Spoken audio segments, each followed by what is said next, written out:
Земля Костанайской области богата памятниками истории и культуры. Мавзолеи, древние городища, поселения по сей день хранят в себе тайны ушедших веков.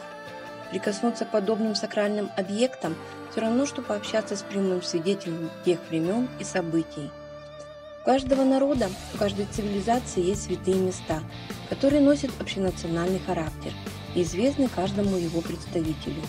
Сакральные объекты – это особо почитаемые объекты природного и культурного наследия, светской и культовой архитектуры, мавзолеи, места, связанные с историческими и политическими событиями, имеющие непреходящую ценность в памяти народа Казахстана и выступающие в качестве символа национального единства и возрождения. В Костанайской области насчитывается около 30 сакральных мест, и с некоторыми из них мы хотим вас познакомить.